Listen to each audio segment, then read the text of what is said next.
Bismillahirrahmanirrahim. Assalamualaikum warahmatullahi wabarakatuh. Yang terhormat Bapak dan Ibu, hari ini tanggal 1 Desember 2025 kembali BPS Provinsi Bengkulu akan mengumumkan beberapa indikator ya, seperti biasa yang dilakukan di awal bulan ya. Pertama kita akan menyampaikan terkait dengan inflasi, kemudian nilai tukar petani, perkembangan ekspor dan impor, perkembangan pariwisata, dan nanti ditutup dengan perkembangan transportasi. Baik, sebelum masuk ke besaran atau angka-angka yang akan kami sampaikan, tentunya kita akan melihat dulu beberapa catatan ataupun fenomena di bulan November 2025. Yang pertama, harga emas ya di pasar global, pasar internasional terjadi kenaikan harga emas dunia ya, dan masih terus berlanjut. Tren ini mendorong kenaikan harga emas di seluruh dunia, tidak terkecuali di Provinsi Bengkulu. Kemudian untuk kelompok bahan makanan ya, makanan dan rokok ya, perkembangan juga terjadi di harga ikan ya. Jadi adanya kondisi cuaca yang kurang baik yang membatasi aktivitas penangkapan ikan sehingga menurunnya tangkapan nelayan berdampak terhadap kurangnya pasokan ikan di pasar yang mendorong kenaikan harga komoditas ini ya. Kemudian untuk harga beras ya, stok beras ya meningkat disebabkan masa pasca panen di beberapa wilayah ini cukup menjadi pendorong penurunan harga beras di pasaran. Kemudian juga harga kelapa sawit ya mengalami penurunan harga yang dipengaruhi oleh harga jual crude palm oil atau CPO di pasar global. Kemudian juga harga BBM ya. Kembali Pertamina melakukan penyesuaian harga BBM non subsidi pada 1 November 2025 dengan menaikkan harga Dexlite dan juga Pertamina Dex ya. Kemudian terjadi kelangkaan BBM yang sempat terjadi beberapa waktu yang lalu ya. Ini juga menjadi pemicu ya kenaikan biaya yang dikeluarkan oleh petani khususnya di wilayah pedesaan. Harga komoditas hortikultura, kembali faktor cuaca menjadi penyebab penurunan produksi beberapa komoditas hortikultura seperti wortel, seledri, dan buncis ya, sehingga terjadi peningkatan harga pada komoditas tersebut. Sementara di sisi lain beberapa komoditas juga mengalami penurunan ya, seperti jengkol, petai, tomat ya, karena memang sedang musim panen komoditas tersebut. Nah, dari beberapa catatan tersebut kita akan melihat bagaimana perkembangan indeks harga konsumen yang nanti terpotret ya dalam angka inflasi kita ya. Nah, jadi inflasi yang dilakukan di Provinsi Bengkulu ada di dua kota, yaitu Kabupaten Mukomuko dan Kota Bengkulu ya. Jadi secara umum bisa disampaikan di sini bahwa untuk inflasi month to month Mukomuko mengalami deflasi minus 0,19, Kota Bengkulu mengalami inflasi 0,10 sehingga Provinsi Bengkulu secara agregat inflasi 0,04 ya. Sementara untuk year to date atau inflasi tahun kalender Mukomuko 3,41, Kota Bengkulu 1,97, sehingga Provinsi Bengkulu secara agregat 2,33 dan inflasi year on year Mukomuko 3,88, Kota Bengkulu 2,28, untuk Provinsi Bengkulu secara agregat 2,68. Nah, untuk lebih detailnya nanti untuk dua kota ya, itu Kabupaten Mukomuko dan Kota Bengkulu, ini akan tersendiri disampaikan rilis di masing-masing wilayah. Nah, lebih jauh lagi kita akan lihat bagaimana perkembangan inflasi ya, khususnya inflasi bulan ke bulan atau month to month ya, dengan capaian 0,04 sehingga inflasi tahun kalender mencapai angka 2,33% ya. Jadi memang secara besaran lebih rendah dibanding inflasi yang terjadi di bulan sebelumnya ya, di bulan Oktober. Namun tetap masih terjadi inflasi dan ini tetap harus kita jaga ya. Mudah-mudahan tinggal 1 bulan lagi ya inflasi kita ya secara total atau inflasi tahunan kita bisa terjaga sebagaimana yang sudah ditargetkan. Baik, secara rinci kita lihat untuk per kelompok pengeluaran ya. Jadi untuk kelompok yang memberikan andil inflasi ya, di sini ada peralatan pribadi dan jasa lainnya. Tadi salah satunya komoditas emas ya, karena di global ya, di internasional memang terjadi kenaikan. Sehingga untuk perawatan pribadi dan jasa lainnya inflasi sebesar 0,58 atau andil 0,03 ya. Namun secara andil ya, memang transportasi ya juga terjadi inflasi 0,34 dan ini yang terbesar ya, andil 0,04. Adapun makanan, minuman dan tembakau secara umum terjadi deflasi ya, andil deflasi ya. Inflasi minus 0,19, andilnya sebesar minus 0,05. Nah, selanjutnya kita lihat untuk per komoditas ya. Seperti apa ya? Jadi andil inflasi November ya menurut komoditas ya. Di sini kalau kita lihat di komoditas yang memberikan andil inflasi ya, di sini ada ikan tongkol, angkutan udara, emas perhiasan, ikan tuna, dan juga bawang merah. Sedangkan ada komoditas yang juga memberi andil deflasi ya, secara month to month ya, cabai merah, jengkol, beras, tomat, dan juga makanan hewan peliharaan. Ini 5 terbesar yang memberikan andil inflasi maupun deflasi. Selanjutnya kita ingin lihat ya di inflasi November 2025 secara year on year ya untuk Provinsi Bengkulu. Capaian ya sampai dengan November yang artinya dalam rentang November 2024 hingga November 2025 sebesar 2,68% ya. Ya mudah-mudahan ini bisa tetap terkendali ya. Dan kita lihat secara year on year yang memberikan andil terbesar ya secara inflasi adalah makanan, minuman dan tembakau ya sebesar 2,22.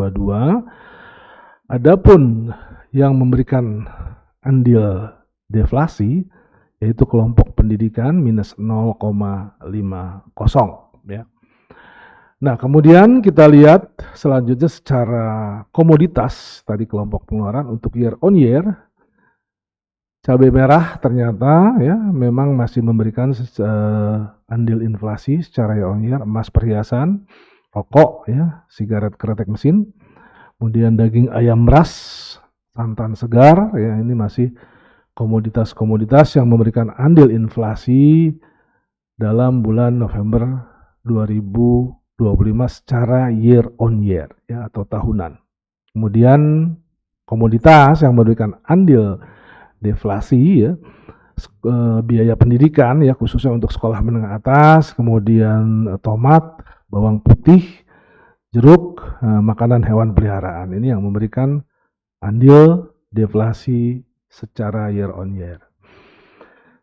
Nah, secara ringkas ya dapat kami sampaikan untuk gambaran inflasi November 2025. Jadi pada bulan November 2025 terjadi inflasi bulanan atau month to month sebesar 0,04%, inflasi tahunan atau year on year sebesar 2,68%, dan inflasi tahun kalender atau year to date ya sebesar 2,33%.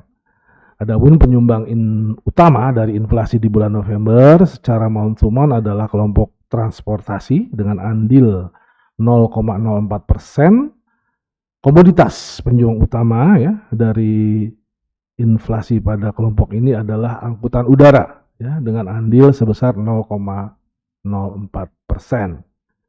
Penyumbang utama inflasi bulan November secara year on year adalah kelompok makanan, minuman, dan tembakau dengan andil 2,22%, dan komoditas yang menjadi penyumbang utama pada kelompok ini adalah cabai merah sebesar 1,02%.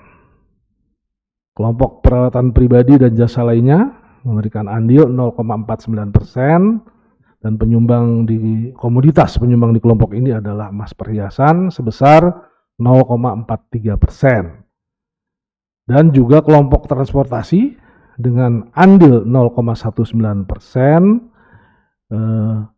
Komoditas penyumbang di sini adalah sepeda motor ya dengan andil sebesar 0,07%. Itu secara umum mengenai inflasi. Nah, lebih detailnya nanti silakan Bapak dan Ibu mengunjungi website kami. Di sana sudah ada nanti berita resmi statistik ya. Nanti di sana bisa dilihat secara lebih detail mengenai gambaran inflasi di bulan November 2025. Nah, selanjutnya ya kita akan beralih ke informasi berikutnya, yaitu terkait dengan nilai tukar petani ya. Jadi nilai tukar petani adalah sebagai reminder ya, ini adalah rasio antara indeks harga yang diterima oleh petani dibagi dengan indeks atau dibandingkan dengan indeks yang harus dibayar oleh petani ya. Jadi kalau indeksnya di atas 100 berarti indeks yang diterima petani atau daya tukar petani dalam kondisi yang baik gitu ya. Tapi kalau di bawah 100 artinya beban untuk yang dibayar petani cukup tinggi. Nah, ini kurang menggambarkan kondisi yang baik ya. Baik, di bulan November 2025 nilai tukar petani yang tercipta sebesar 207,93 atau terjadi penurunan 1,5% ya dibanding Oktober 2025 dibanding bulan sebelumnya.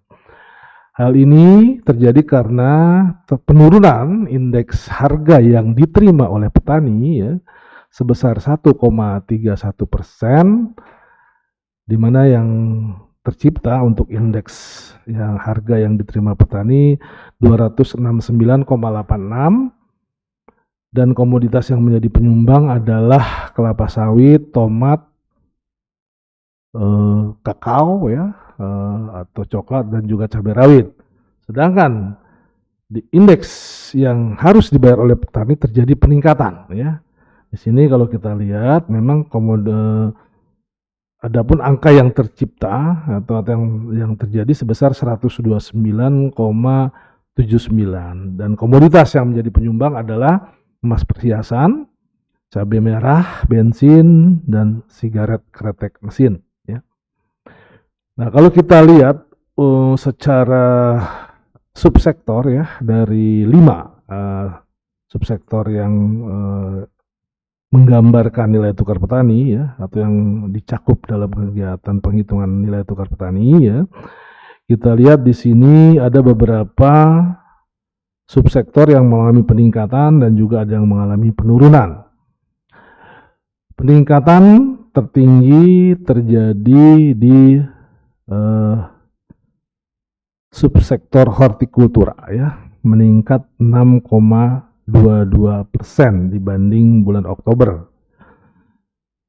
Dan penurunan terbesar adalah di tanaman perkebunan rakyat ya, atau turun sebesar 2,01% atau minus 2,01%. Dan sektor lain yang juga mengalami peningkatan ya untuk subsektor tanaman pangan ya, kemudian perikanan ya, khususnya perikanan nelayan ya atau perikanan tangkap ya. Nah, itu gambaran mengenai nilai tukar petani di kondisi November 2025.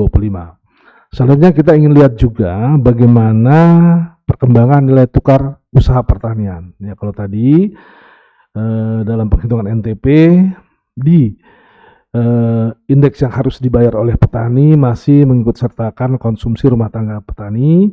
Namun kalau untuk nilai tukar usaha pertanian kita sudah menghilangkan atau tidak mengikut sertakan penghitungan mengenai konsumsi rumah tangga tani. Jadi betul-betul ini perbandingan antara indeks yang diterima oleh petani dari sisi produksi atau output yang dihasilkan dibandingkan dengan biaya produksi.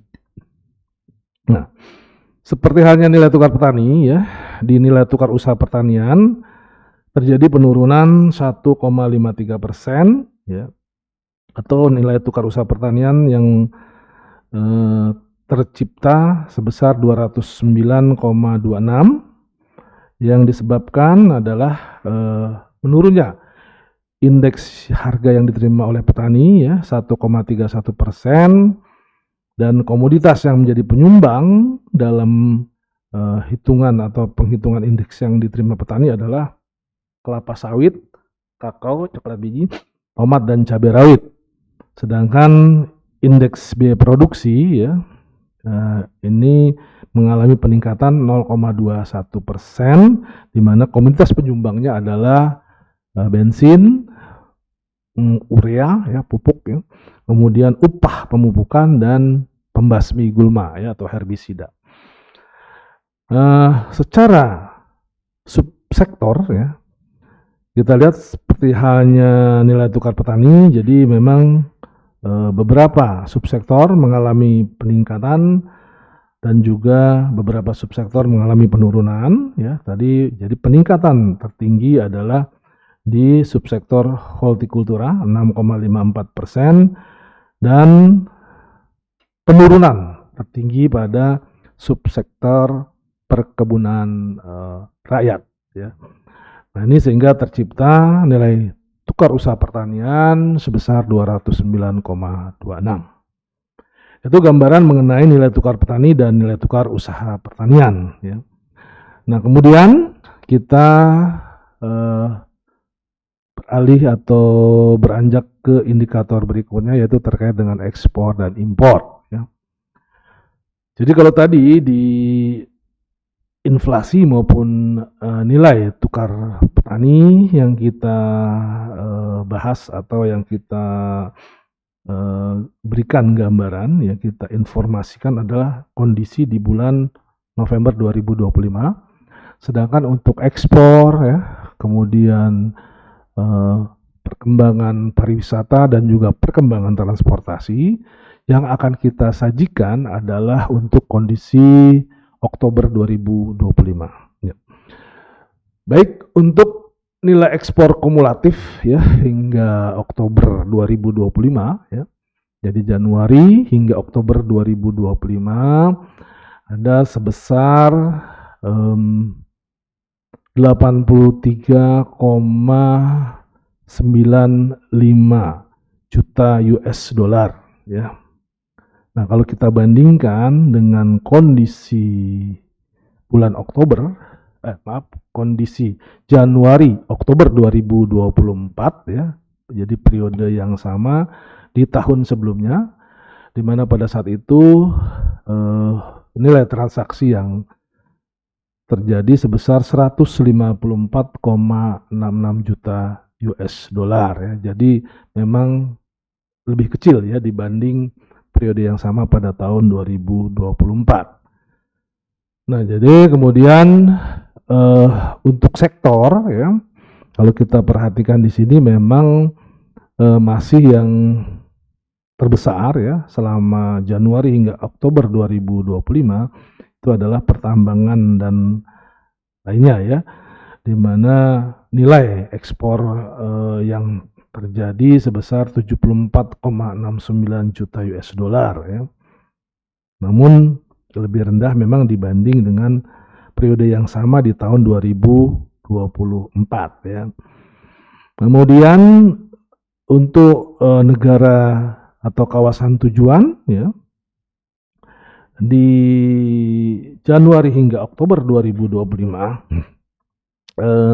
India masih yang tertinggi ya, transaksi ya dengan ekspor dengan India sebesar 22,64 juta US dollar. Namun dibandingkan dengan periode yang sama di tahun 2024 memang masih lebih kecil ya. Nah, sedangkan di Filipina ya, nilai ekspor yang terjadi di Januari hingga Oktober 2025 sebesar 15,82 juta US dollar. Ada peningkatan dibanding periode yang sama pada tahun 2024. Sedangkan Thailand juga demikian, ada peningkatan dibanding periode Januari-Oktober 2024 ya. Untuk kawasan negara ya, negara kawasan ya, atau kelompok negara ya, ekspor ke ASEAN ya masih tetap yang tertinggi ya dengan nilai sebesar 20,04 juta US dollar ya secara dalam periode Januari hingga Oktober 2025. Memang masih lebih rendah dibanding Januari Oktober 2024 ya. Dan Uni Eropa ya. Uni Eropa juga memang lebih kecil ya dibanding Januari hingga Oktober 2024 ya. Itu gambaran mengenai ekspor kumulatif. Nah, nilai ekspor kumulatif tadi sudah kita bahas. Sekarang kita ingin melihat nilai ekspor di khusus bulan Oktober 2025 ya. Jadi untuk Oktober 2025 sendiri capaian ekspor sebesar 6,46 juta US dollar atau turun 68,37% dibanding Oktober 2024. Ya, di mana pada Oktober 2024 nilai ekspor sebesar 20,42 juta US dollar. Nah, kalau dibandingkan dengan September ya, memang terjadi juga penurunan ya sebesar 49,91% ya, di mana pada September 2025 sebesar 12,90 juta US dollar. Kemudian kita juga ingin melihat bagaimana ekspor Bengkulu menurut pelabuhan muat. Untuk Pulau Baai masih tetap yang tertinggi ya dengan nilai free on board atau FOB di Oktober 2025 sebesar 5,98 juta US dollar atau 92,51% dari total ekspor Bengkulu ya. Dan diikuti oleh pelabuhan-pelabuhan lainnya yaitu melalui Bumbaru ya, Musi Rivers di Sumatera Selatan, kemudian Tanjung Priok, Soekarno-Hatta dan pelabuhan lainnya. Nah, kemudian kita juga ingin melihat negara dan kawasan tujuan ya pada bulan Januari secara detail ya. Tadi sudah secara umum kita sampaikan berdasarkan negara tujuan. Secara detail bisa kita sampaikan tadi bahwa ada beberapa negara ya yang terbesar India ya yang sebesar 26,96%. Ekspor ke India ya adalah utamanya batu bara ya dengan nilai 22,64 juta US dollar. Kemudian paket pos ya.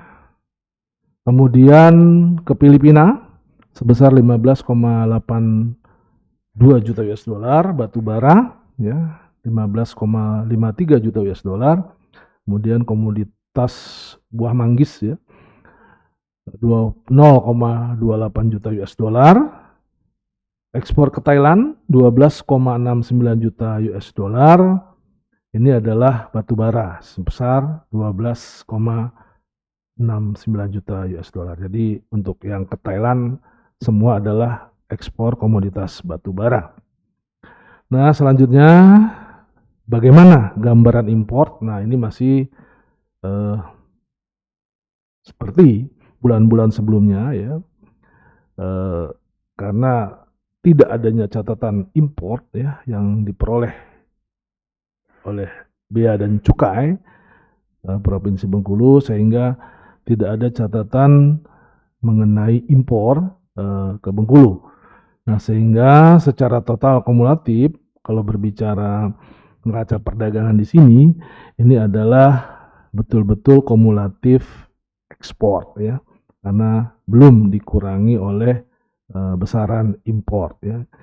Jadi memang kalau di sini berarti surplus ya, 83,95 juta US dollar ya, Januari hingga Oktober 2025. Demikian untuk ekspor ya. Selanjutnya kita akan melihat bagaimana perkembangan kepariwisataan di Provinsi Bengkulu dengan melihat beberapa indikator yang terkait dengan gambaran wisatawan yang mengunjungi Bengkulu atau keluar juga bisa dari Bengkulu menuju wilayah lain. Kita akan melihat perkembangan wisatawan Nusantara atau WISNUS ya selama Oktober 2024 hingga Oktober 2025 berdasarkan perjalanannya ya. Jadi di Oktober 2025 jumlah kunjungan WISNUS ya yang berasal dari Provinsi Bengkulu mencapai 564.440 kunjungan ya.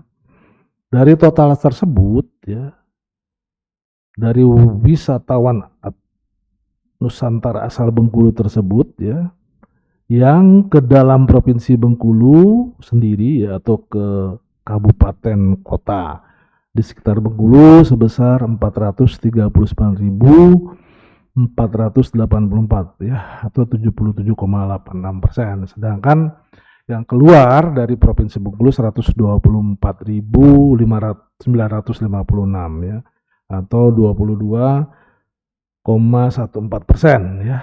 Nah, dari total kunjungan WISNUS asal Bengkulu tersebut ya, kalau dibandingkan dengan September 2025 memang terjadi sedikit penurunan ya, sebesar 0,63%. Namun kalau dibandingkan dengan Oktober 2024 ada peningkatan sebesar 53,95%.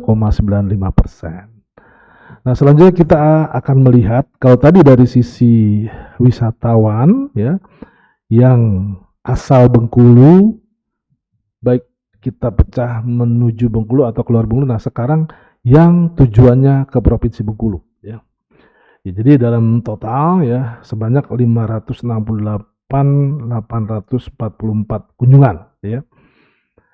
Nah, kalau kita rinci lagi, wisatawan tersebut yang berasal dari Provinsi Bengkulu tentunya sama tadi ya dengan yang asal Bengkulu menuju ke Bengkulu ya. Ini tujuan Bengkulu asal dari Provinsi Bengkulu sebesar 439.484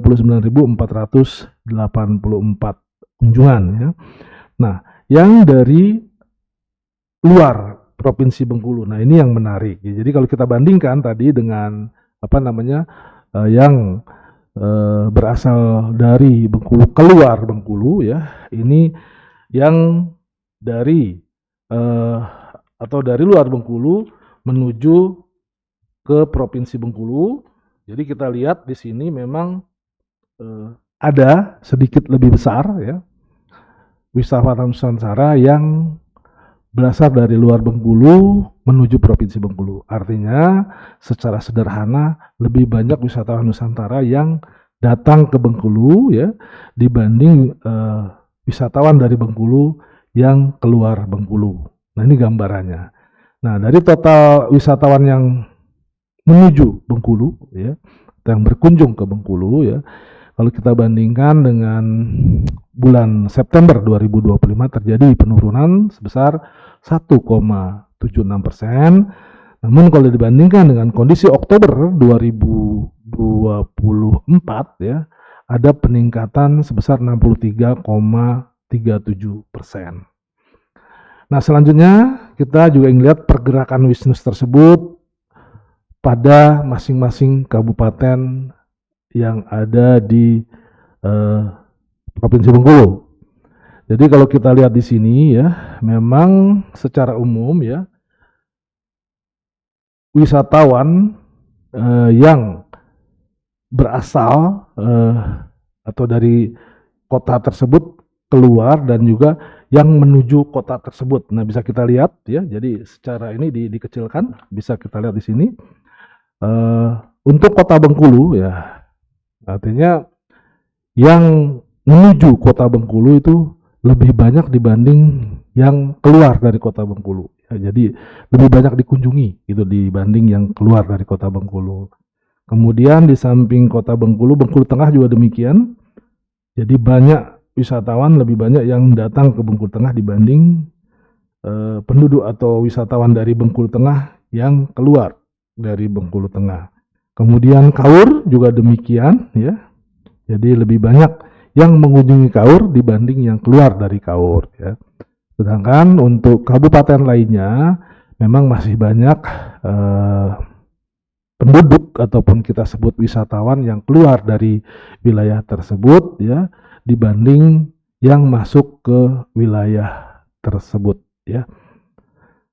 Itu mengenai pergerakan Wisnus ya. Jadi kita melihat sisi kepariwisataan dari pergerakan Wisnus yang datang dan keluar ke wilayah Bengkulu maupun kabupaten kota yang ada di Bengkulu. Selanjutnya kita akan melihat perkembangan pariwisata ya dari tingkat penghunian kamar ya. Nah, pertama kita melihat dari tingkat penghunian kamar untuk hotel berbintang ya. Kalau kita lihat di sini di kondisi Oktober 2025 sebesar 45,98% ya. Nah, dibandingkan dengan September ya atau bulan sebelumnya ada peningkatan 0,92%. Namun kalau kita bandingkan dengan kondisi Oktober 2024 atau tahun sebelumnya, memang terjadi penurunan sebesar 6,69%. Kemudian untuk non bintang ya, tingkat penghunian kamar sebesar 18,01%. Jadi kalau kita bandingkan dengan September 2025 turun 0,85%, dibandingkan dengan Oktober 2024 turun juga 4,24%. Nah, itu dari sisi tingkat penghunian kamar.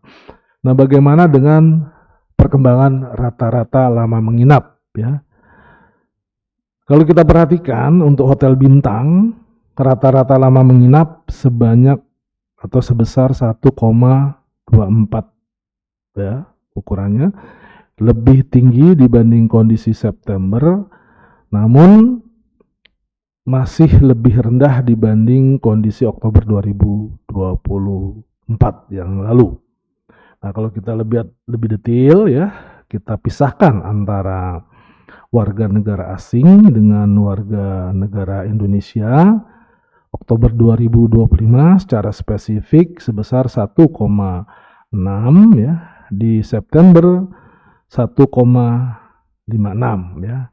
Sedangkan untuk wisatawan atau untuk wisatawan warga negara Indonesia yang menginap ya, rata-rata lama menginapnya sebesar 1,24 ya di Oktober 2025, lebih tinggi dibanding September 2025. Jadi baik untuk WNA maupun WNI rata-rata lama menginap di Oktober 2025 lebih tinggi dibanding September 2025. Kemudian kalau untuk non bintang, kita lihat di sini ya, hampir mirip sebetulnya antara kondisi Oktober 2025 dengan September 2025. Jadi kalau kita lihat di sana, di Oktober 2025 sebesar 1,11 ya, sementara di September 1,12. Jadi memang hampir mirip ya, yaitu khususnya untuk warga negara Indonesia. Dan kalau untuk warga negara asing ya, justru di Oktober 2025 sebesar 1,85, lebih kecil dibanding kondisi September 2025. Nah, itu gambaran kepariwisataan dari sisi atau dari perspektif tingkat penghunian kamar dan juga rata-rata lama menginap. Baik, untuk informasi yang terakhir yang ingin saya sampaikan terkait dengan transportasi, ya, perkembangan transportasi Bengkulu di kondisi Oktober 2025. Jadi yang pertama kita ingin melihat dari moda lalu lintas laut ya, jadi dari moda angkutan laut ya, khususnya pelabuhan Pulau Bae ya, kita mendapat atau mencatat bahwa ada sebanyak 72 unit kapal yang datang dan berangkat ya. Dibandingkan dengan September 2025 terjadi penurunan 11,11%. Demikian juga secara year on year atau dibanding Oktober 2024 turun lebih dalam lagi 67,71%. Nah, sedangkan dari moda angkutan udara, jadi kita lihat di sini ya, Bandara Fatmawati dulu ya. Jadi jumlah pesawat atau jumlah maskapai yang datang berangkat ada sebanyak 450 unit ya. Dibandingkan dengan September 2025 ada kenaikan 12,22%, sedangkan secara year on year atau dibandingkan kondisi Oktober 2024 di mana pada saat itu sebanyak 398 unit ya, artinya ada kenaikan 13,07%. Nah, di samping Bandara Fatmawati, kita punya dua bandara lagi, yaitu Bandara Mukomuko dan Bandara Enggano ya. Untuk Bandara Mukomuko ada selama periode Oktober 2025 ada sebanyak 36 unit pesawat yang datang dan berangkat ya. Dibandingkan dengan kondisi September 2025 di mana pada saat itu ada sebanyak 34 unit, berarti ada kenaikan 5,88%, sedangkan secara year on year terjadi penurunan 5,26%. Untuk Bandara Enggano, pesawat yang datang dan berangkat ada sebanyak 38 unit ya. Secara month to month ada kenaikan hampir 2 kali lipat ya, jadi sebesar 137,5% ya, di mana pada September hanya 16 unit ya. Kemudian secara year on year juga naik sebesar 111,11% ya. Jadi ada peningkatan yang signifikan untuk kedatangan dan keberangkatan pesawat dari Bandara Enggano di kondisi Oktober 2025. Kemudian kita ingin melihat juga dari sisi jumlah penumpang ya yang datang dan berangkat ya melalui pelabuhan Pulau Bae ya, ada sebanyak 1.574 penumpang ya. Memang lebih kecil dibandingkan dengan kondisi September 2025 dan juga kondisi Oktober 2024 atau terjadi penurunan. Terhadap September turun 8,28%, sementara terhadap Oktober 2024 atau secara year on year turun 10,97%. Untuk Bandara Fatmawati Soekarno ada sebanyak 50.434 penumpang, lebih tinggi dibanding kondisi September 2025 atau naik 6,49%, namun sedikit lebih rendah dibanding kondisi Oktober 2024 ya, atau mengalami penurunan 0,12%. Untuk Bandara Enggano, Bandara Mukomuko sebanyak 302 penumpang, jadi turun atau lebih rendah dibanding September 2025, turun 2,58%, dan lebih rendah juga dibanding kondisi Oktober 2024 ya, atau turun 13,22%. Untuk Bandara Enggano sebanyak 389 penumpang ya, turun atau lebih rendah dibanding kondisi September 2025 ya, namun lebih tinggi dibanding Oktober ya 2024 ya, turun 5,12% dibanding September dan meningkat 95,48% dibanding Oktober 2024. Itu gambaran terkait dengan jumlah penumpang ya dari moda angkutan laut dan moda angkutan udara. Selanjutnya yang bagian akhir di sini adalah perkembangan angkutan barang ya. Dari moda angkutan laut dari Pulau Bae, jumlah barang yang diangkut sebanyak 218.790 ton ya. Nah, ini memang kalau dibandingkan dengan September masih lebih rendah ya, juga dibandingkan dengan tahun sebelumnya yaitu Oktober 2024 juga lebih rendah. Sedangkan untuk Bandara Fatmawati jumlah barang yang diangkut atau yang dibongkar ada sebanyak 101 ton ya. Ini terjadi peningkatan kalau dibandingkan dengan kondisi September 2025. Namun kalau dibandingkan dengan kondisi Oktober 2024 terjadi penurunan sebesar 26,82%. Mungkin demikian yang bisa kami sampaikan pada Bapak Ibu sekalian ya. Silahkan untuk informasi yang lebih detail bisa mengunjungi website kami. Di sana ada naskah berita resmi statistik yang bisa diunduh ya oleh Bapak Ibu semua, dan semoga apa yang kami sampaikan ini bermanfaat ya, khususnya bagi pengguna data ya dan juga pengambil kebijakan. Demikian yang bisa kami sampaikan. Terima kasih atas segala perhatian. Wabillahi taufiq wal hidayah. Wassalamualaikum warahmatullahi wabarakatuh.